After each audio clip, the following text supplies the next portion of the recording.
Hey, what's up, guys? So I have this 2016 Scion IA. I'm doing the retrofit. We're doing the Morimoto D2S projector retrofit.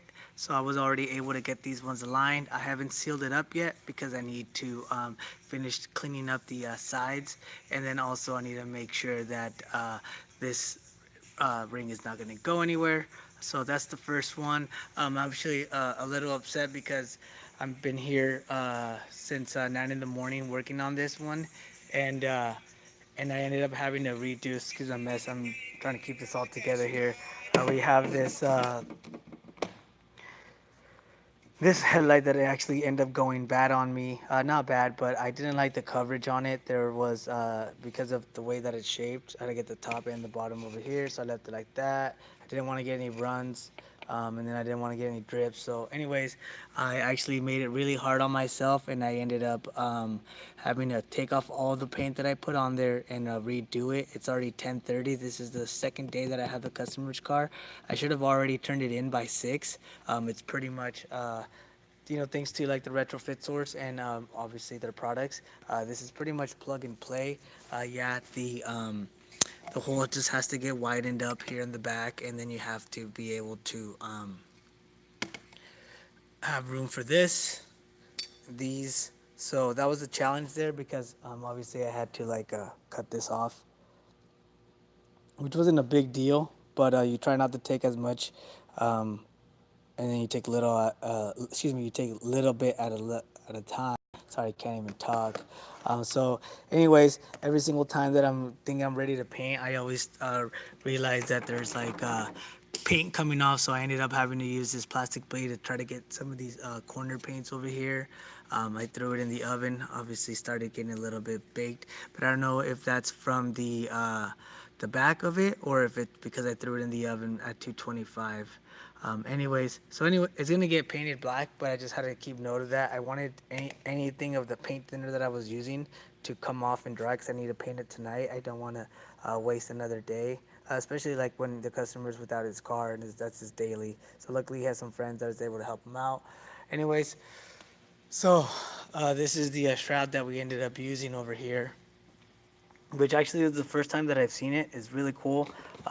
You get this almost like half horseshoe in a way. And then obviously I taped up the lenses to make sure that they don't get any direct heat in the oven. And then I already wired up the relay. I'm probably going to think of a better placement than that right there. I just wanted to make sure everything works. I didn't even tap into the battery. Luckily for this car, there's a couple of accessory ones with their own inline fuse. So I ended up using that. And then obviously I still have my own, obviously, fuse in there for the products. Um, yeah, so I'm thinking about mounting the ballast over here in this spot right here. There's enough space. I'm probably going to try to make a little bracket to hold it in place, and then you're able to see it. It has a really nice, let me see if I can go grab one. It has a really nice window to it right here. Let's see here. Has a really nice window to it. So obviously he spent a lot of money on these products, so we want to be able to showcase it for him. So I'll probably end up going and get a bracket made for this, and then have it sit right here. I don't want to drill directly onto it, so I see that there's already a 10mm bolt right here, and that's what I'm going to use to hold my bracket in place, and I'm going to yeah, to be able to show it off. So that's the first one. And then the second one, the headlight's already in here. As you guys can see, the headlight's already in there. So if I put this if I put the ballast right there, just like on the other side, there should be plenty of space for it to breathe. It is like a little bit close to the outside of the car, but obviously I'm gonna make sure that when I put the bumper back on, that all that gets really sealed tight. There's the I haven't even cut my zip here yet. That's the last one that I need to cut. Grounded the relay right here. This is the one for the high beam. I had to do a bit of an extension for the ballast to reach over here, which is not a big deal. I was able to route it through the front, and not over here through the back, through the obviously where the radiator is. So I ran it over here with this cable, and then I jumped it back here. It's not gonna get caught. I already made sure of that.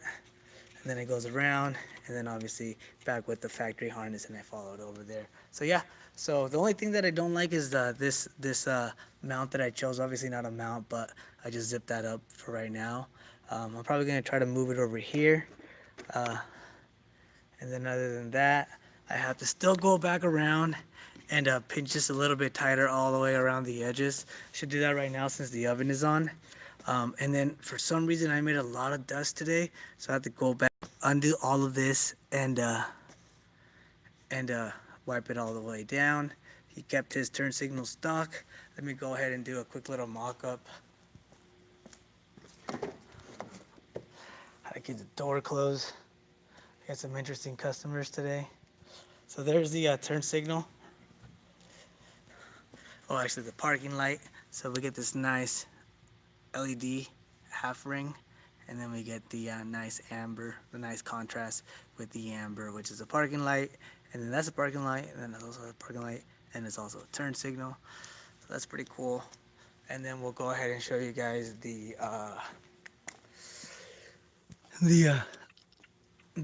switchback feature, which is also pretty cool. I mean, it has a lot of amber right there. This one turns off, this one stays on, and then it does a little switchback to it. It's really nice in person. The ambers match up wonderfully, so it's not too off. And then for some reason with the black background, it just a projector, which is really nice. And then that shroud, and then that half ring. So hopefully he's really happy with it. Like I said, this one didn't come out that bad when I painted it, but the other one that I did over there, even this one kind of spotty, but it's not as bad as the one that was over here. Obviously I wasn't going to let it go out the door like that. So I'm waiting for this to dry. As soon as I'm done with that, I'm going to paint that, and I'm going to get out of here because I'm really tired. Didn't get a lot of sleep yesterday just because I knew I had a lot of stuff that was left over, and I wasn't even I painted it without even test fitting the projector on there. So the first thing that I came in, that's where I realized that I had already messed up. Luckily, with the Dremel from the back, I was able to widen the hole without having to worry about scratching up the paint that I had done the night prior. But then the sucky part about that, it created so much dust, and the last thing I want was me wiping the dust away or blowing it out of there and then having some paint flake off or something like that. So that was a big mistake on my part. This customer kind of just got thrown on me. I wasn't sure if he was going to show up. Sometimes, you know, customers make appointments and then they don't show up. So anyways, I'm really happy the way things are coming out. So what if I had to take an extra day? I'd rather take that extra day than have the customer be not happy with the work that I did. So obviously that's important to me. And then yes, I didn't really prepare for this live video. Oh wow, look at that. I left this on the ground. How dumb of me. So anyways, as you guys can tell, I'm pretty tired.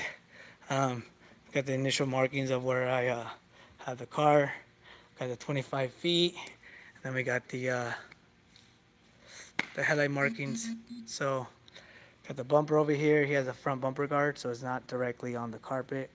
And then if I put it tilted the other way, it's still gonna fall forward. Again, I haven't checked the lenses yet.